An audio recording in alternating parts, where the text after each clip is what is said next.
and welcome to Love Your Rebel Show. Today we are talking about living your purpose. And we have a very special guest joining us to share her expert tips. Let me tell you a bit about Darlene. She's a culturepreneur. She's a board director. She's the founder of Dawn Media. She's diversity and inclusion specialist.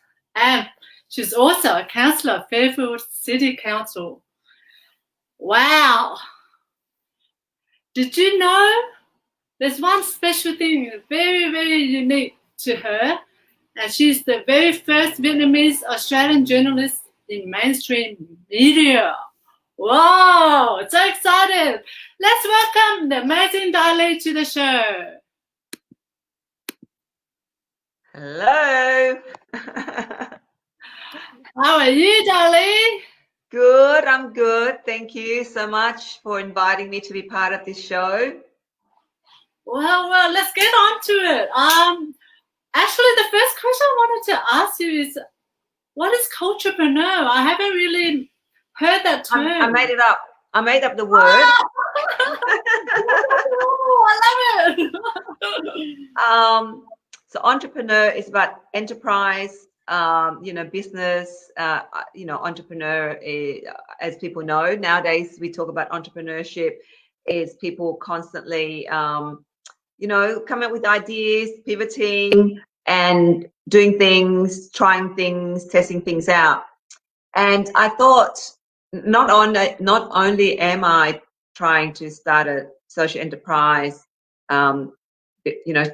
growing and learning about setting up a business, a small business, a small not-for-profit. I love cultures. I love the diversity of cultures that we have in this world.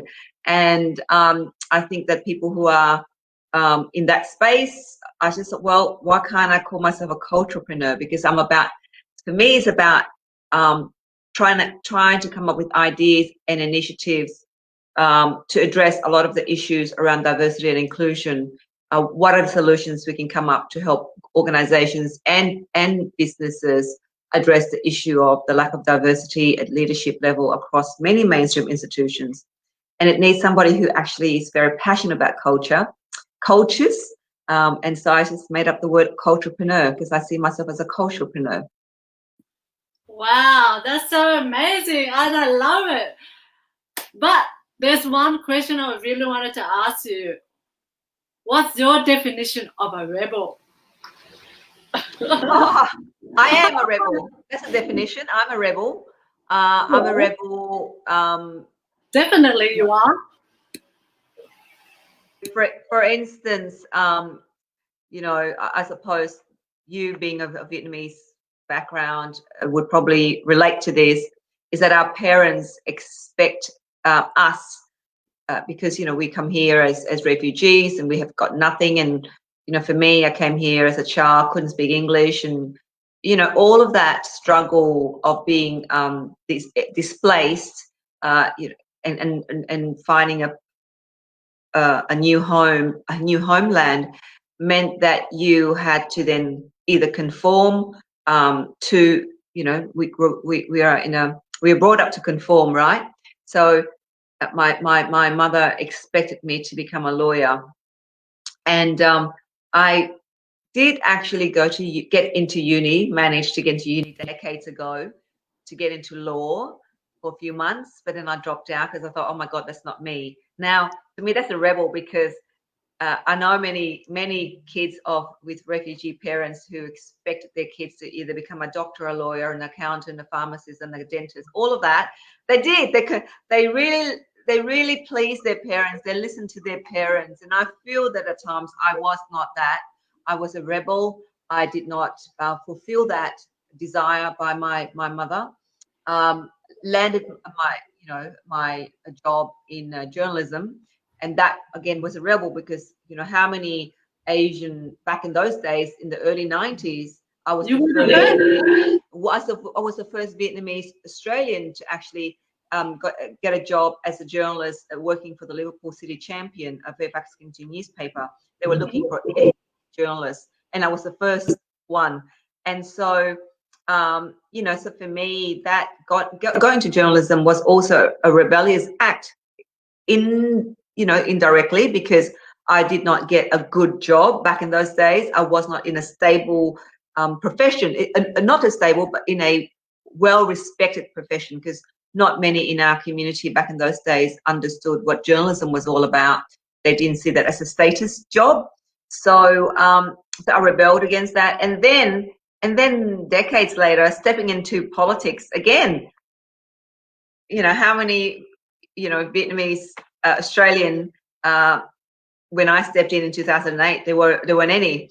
A woman. I mean, there were a couple of men previously, and well-known Tang Ngo, who was the Fairfield City Councillor prior to, led the way, and prior to that, of course, there was the gentleman, the Phung Ngo, who obviously he got convicted for murder and is in jail. So those are the two male Vietnamese Australian who got into politics, and I was the first Vietnamese Australian woman. So that's, to me, those things. I always go against the grain. I always go against the general tide of agreement perspective of what, you know, what I should do, or the perception of what, you know, I should become. So yeah, so I see myself as a rebel. Not in a bad way. I just go against what people think I should be, you know. And another thing, I'm not supposed, you know, being a Vietnamese or an Asian woman, you're supposed to be very obliging. You're supposed to be very not too argumentative. You're not supposed to be too vocal. I'm anything but that. So sometimes I'm not too argumentative. There's still that Asian part of me where I respect people and trying to really conciliate rather than actually be confrontational. But yeah. That's truly it. You are the actual rebel. Well, I want to go into the live your purpose area, and I was thinking, well, I wanted to ask you, why is it important to live your purpose? So for me, I like many people, you know, you go through life, and the purpose in living back then was to make sure that you have a good job, a secure job, to pay your bills, to buy a house, to have a family. So that was a purpose for majority of us, right? That's our purpose in life, or we were told that's our purpose in life, especially for women. Have kids, you know, have a family, look after the family, raise a family, etc. And it was not until 2014, well, in 2008, I was asking myself, you know, I had been in journalism at the ABC for about 2 decades by then, nearly 20 years as a storyteller. I had a great time. I was so privileged to be able to have that opportunity to be a journalist and to get trained by one of the best media institutions in the country, the ABC. But I got to the stage in my life where I'm thinking, was there more to this than just me every day interviewing people, producing a program and get it broadcast and get it aired? Was there more to life than just doing that? I wanted something more, and I didn't know what that was. And by sheer coincidence, I stumbled into politics, and then in the last decade, seeing the purpose of me representing or being a voice for Sydney Southwest became I was driven by that so much, because I felt that growing up in a lower socioeconomic background, society, communities, a lot of us are not aware of what it means to have a network that will support your growth as a person, or your growth as a professional, and in your job and in all of that.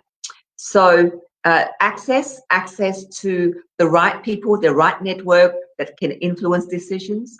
And I found that living in the Southwest Sydney, a lot of us, we just work really hard, and we actually don't have those tools and those understanding of the importance of this network and the access, right? And so stumbling into politics made me realize that, oh my God, that is so important. And so then I've been driven since then to ensure that I can create I can open doors, that I can ensure that, be it you an individual or a small business, have the right access to the right network so that you can actually grow as a person and as an individual and as a business. At the same time, seeing the talent that are within the Southwest community of Sydney, I then looked at the overall picture of Australia as a whole, as a country, and I looked across and scanned the horizon in terms of the leadership teams in mainstream institution. I thought, wow, why isn't the diversity that we experience, the rich diversity that we have in our society, is not reflected at that level? So then that was then that drove me then to say, well, that has to change. I didn't believe that we complain. I think complaining doesn't lead us anywhere. It's no point complaining about, oh, that person didn't appoint me, or that institution doesn't have anybody that look like me. What can we do to change that? And I think the change starts with me or with you as individuals. We are the difference. To make the difference, we have to be the difference. So then that's what drove me for the last decade. And then in 2014, when I had breast cancer, I completely reviewed my life to say, what kind of a life do I want to live? And I wanted to live a very meaningful life, a life that I can contribute to others, and I can ensure that others realize what it means to work with one another, to collaborate, and I know it sounds a bit flowery, but to love one another. To love is such a powerful word that we don't even use nowadays. To be kind to one another, and in order to work together, to collaborate. That is something that drives me a lot, and that's my purpose. So yeah, sorry for a long winding answer. No, that's a great answer. It covers a lot of bases. It covers your challenges. That was my next question, the challenges. So you have mentioned a few challenges, but what out of those challenges, what's the most difficult challenge that you think you face there? Oh God, I think there are challenges every day in life, and it's how you overcome. How do you deal with those challenges that present to you? I mean, for me, cancer was a challenge. To know that you had a deadly disease, and never imagined that I had cancer. And when I was diagnosed in 2014, I thought I was going to die. I thought I had 12 months. So I thought, if I had 12 months to live, what would I do in those 12 months? And so that's when I created Dawn. I gave birth to Dawn because I thought, if I was to die, I want to leave behind a message about inclusion and about diversity, the importance of that, and how we should actually come together and work together. So that was a challenge for me. And of course, I'm still here, and I'm really grateful for the health system that we have. I'm grateful that Australia has given us the access to the health, the resources of health that, keep women and men who've been diagnosed with cancer alive much longer than in the past. So the challenge then was to, obviously that was a health challenge in terms of overcoming, dealing with chemo, dealing with radiation, and now living with a chronic pain from chemo. So that's a challenge. But how do I face that challenge? Is I exercise, or I do things that ensure that I work on my mindset so I don't focus on the pain. So that's a health challenge. The other challenge is obviously shifting the leadership dial is a huge challenge, and I alone can't shift that. So what I do through Dawn is I say I want to impact the world one conversation at a time, and that's why I set up, through COVID, the challenge of not having building the workshop, face-to-face workshop anymore. That was a challenge. So I then pivoted to then now create a Dawn media channel, which is Dawncast, whereby I shine the light on the unheard stories of unsung heroes in our society. We hear a lot of stories of those big names, important people, presidents, premiers, prime ministers, all of these people that are big names who have the access to the media that they have in order to tell their stories. And I thought, well, what about others who don't have that access? So for me, it's about access, right? So I thought, well, let's create this. And COVID presented many businesses and many individuals like myself with the opportunity to do things differently. And hence, out of that, I addressed the challenge of the lack of voices, the lack of visible diversity across our media or our mainstream institutions by building something to then showcase that. So those were the challenges. But every time when there's a challenge, I always look for solutions to those challenges. So I don't sit with the challenges that I don't. Yeah. It sounds like you're definitely an entrepreneur, problem solver. Yeah, a socialpreneur, an entrepreneur, a culturepreneur, apreneur. Entrepreneurs, you. Yeah, a multipreneur. There you go. That's another word. A multipreneur. Entrepreneur. Well, I have another question in relation to finding a purpose, and also, well, I'll just give it to you. What tips can you give to someone who is struggling to find their purpose right now? What are the tips for people struggling to find their purpose? Mm-hmm. I think, sometimes, like I said in the beginning, the traditional purpose in life for us is to live, yeah? To live, which means in order to live, you got to work, you got to do things to live. But I think it's not so much about the purpose, it's about how to live a meaningful life. For me, is if we don't just focus on ourselves all the time and not be just think, oh, what about me? What am I missing out on? Or what can be done? Or I think we have to get out of that mindset of just about me. But I think the tip is, what can I do to contribute to improve the lives of other less fortunate than me? Then I think you will get to your purpose, right? I think if you are there are different things. You can self-reflect. You self-reflect and you say, what have I got, right? For me, I self-reflect a lot because I look at where I came from. I came from a war-torn country. I've lived through refugee camps. I grew up with a single mother household, in a housing commission household. And I look at that life and I think, is that where I want, as I was growing up, I said, unconsciously I thought, I want to ensure that I better myself. Secondly, I wanted to ensure that I was part of the wider society. So that led me to unconsciously deciding my purpose, because I really wanted to give back. I wanted to say thank you to Australia, that I was given this opportunity to rebuild my life. So that grateful mentality was always in me. Is about, how do I say, how can I give back, and how can I be grateful for what I've got? And that led me to do what I do. So I think, I don't know if this can be a helpful tip, but to start with being grateful, having a grateful mindset, grateful for me, grateful that we had a housing commission, grateful that then we were able to then not have a housing commission and build a home for my family, and my sister got themselves a home. And so being grateful for where you start off will then let you to move one step at a time towards a bigger goal. That is, for me, to start off everything with a grateful mindset is a tip, I would say, is the biggest tip.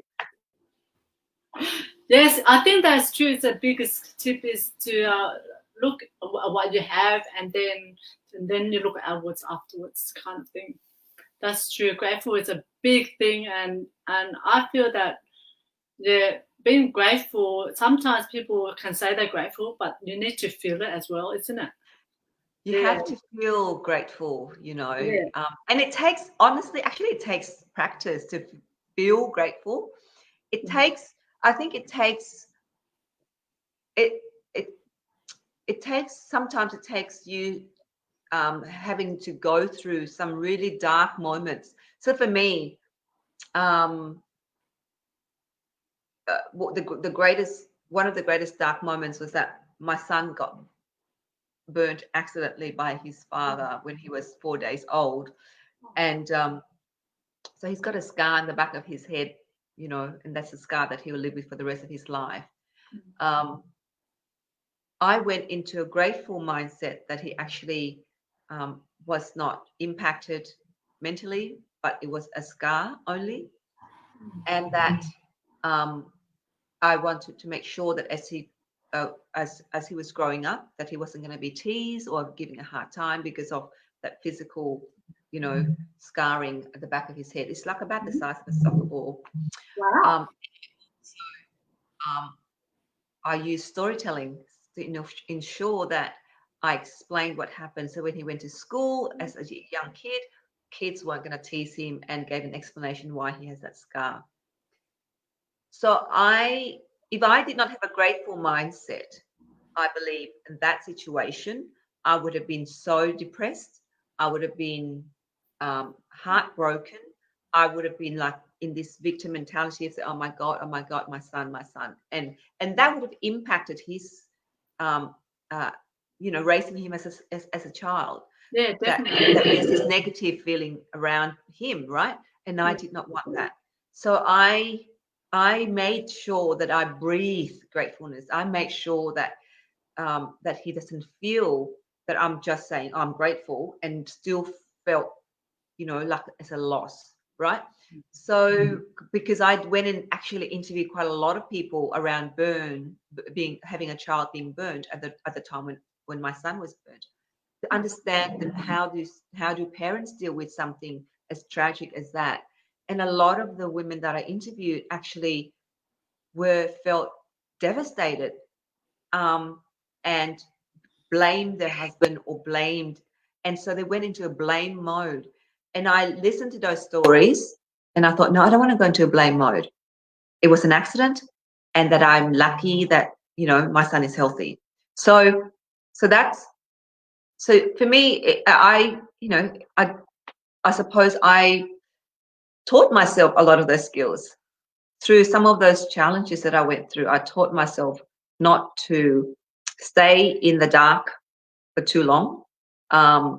And, of course you have to grieve. You can't take that away. People do grieve. But then to ensure that you're not in that moment of grieving for too long and get out of that moment. It's probably easier said than done for some people. I mean, I can do it. I can't, for those who've got mental health issues, honestly, that's different for those people. And I would suggest for them to seek help, Lifeline, whatever, to talk to people that they know. But I can't say that everybody will be able to carry that grateful mindset all the time and can implement it as effectively all the time either. Yeah, I totally agree with you there. And oh my God, you said it. Life actually gives you challenges and you learn from them. So the next question is you probably answered bits and pieces of it, but I'll ask anyway. I heard that you were banned from the Liberal Party. What made you continue in politics? Look, so being in a major party was a new thing for me. And I think probably I was the first Vietnamese woman to have joined the Liberal Party. And belonging to a party machine, it's a very challenging thing because it's an institution. It has its culture, traditions. It was set up 200 years, or in the 1950s, in the case of the Liberal Party. It was set up, so is an organization that was predominantly set up by Anglo-Saxon, British English males, and to represent Australia back the days when Australia was not very multicultural. So obviously over the years the party's tried to be more representative of the diversity of constituents that it has in the country. So I joined the Liberal Party in 2008 because I thought that was the party that was really supportive of individual enterprise, like people believing in enterprise, in business, in small business, and freedom of speech, being individual. And having left, Vietnam, the communist society, we were more, for me, it's about liberal, freedom. So that's the reason why I joined. And I joined at the time when out in the southwest of Sydney, in Cabramatta, where I stood, the Labor Party has been in power for decades, and yet nothing has been done. They have not implemented a piece of infrastructure such as a car park, for instance. So when I campaigned in 2008 for the Liberal Party, I campaigned, and then we ended up having a car park, and we're now building more car parks for Cabramatta, and we've invested $30+ million in the Cabramatta, area, more than ever, and this suburb has not seen that much investment prior to me entering politics in 2008. So basically, I was different. I was a rebel. I spoke my mind, and I did not follow the rules, because there are rules when you join a party. There are rules. You can't say things, you can't do things, and you have to say yes all the time. And obviously that I couldn't fit into that culture of that organization, and because I wanted to run as an independent as well, for the Fairfield City Council area for the last election in 2016, and because I wanted to run as an independent, some of the local Liberals did not like that and pushed a motion to get me out. And and there was, in the constitution of the Liberal Party, if you stood and there was a Liberal Party candidate who stood and you're an independent, you then get expelled. Wow, that's a lot of questions there as well. Gosh, there's such a powerful woman in that case. I'm a rebel. Yeah, I know, definitely a rebel. I love this story. I love talking to you about this. You're the true rebel, inspiring rebel. So, what's exciting? Mad rebel. Rebel Darlene at the moment. What's exciting you? Yes.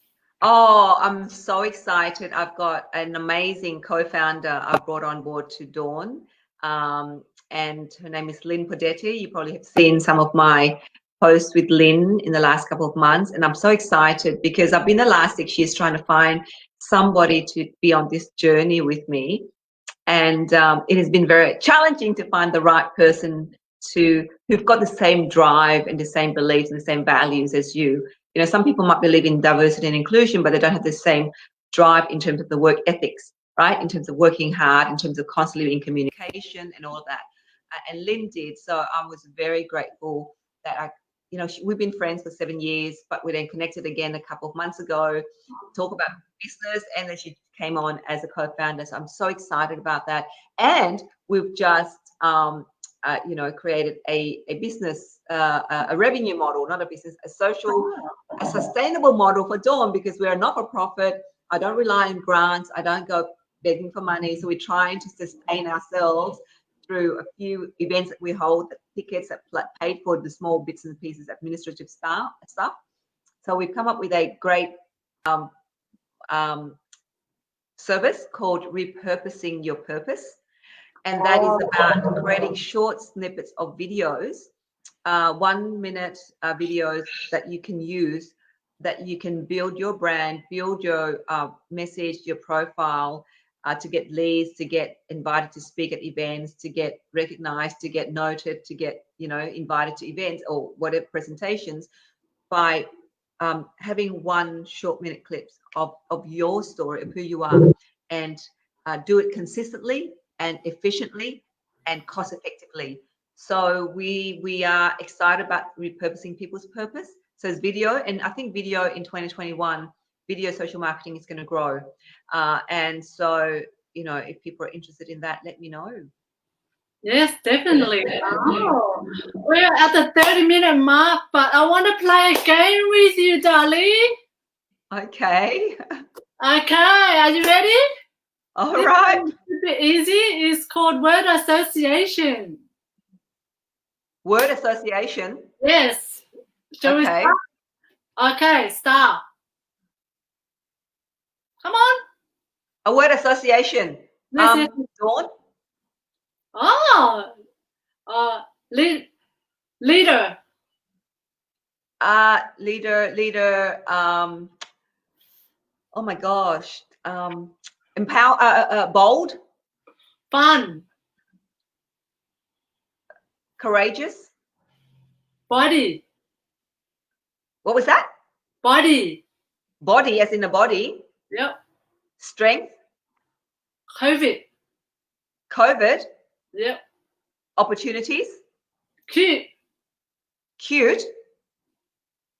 As in cute and funny. Yeah, cute.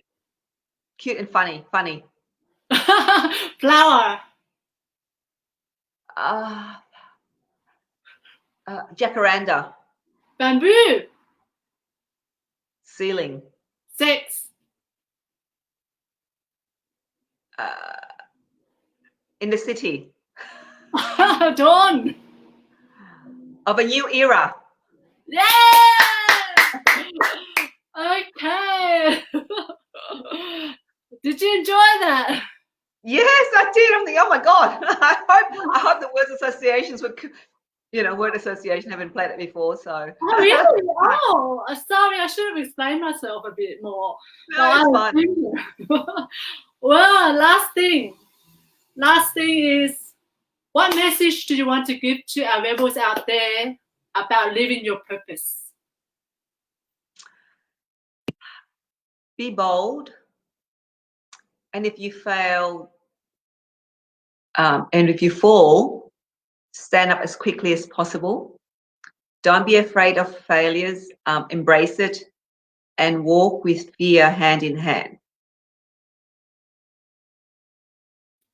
That's it. Thank you, darling, for sharing your story with us and being an inspiring rebel for us to, you know, look at and try to imitate, I guess. Oh, no, don't imitate me. I hope from my story, people will be able to activate their own purpose and find meaning in what they do, and be their own leader and pave the way for others as well. So, yeah. Thank you, darling. Thank you for joining us today at Love Your Rebel Show. Follow the Love Your Rebel Show for upcoming events or subscribe to our podcast. We'll see you then. Bye.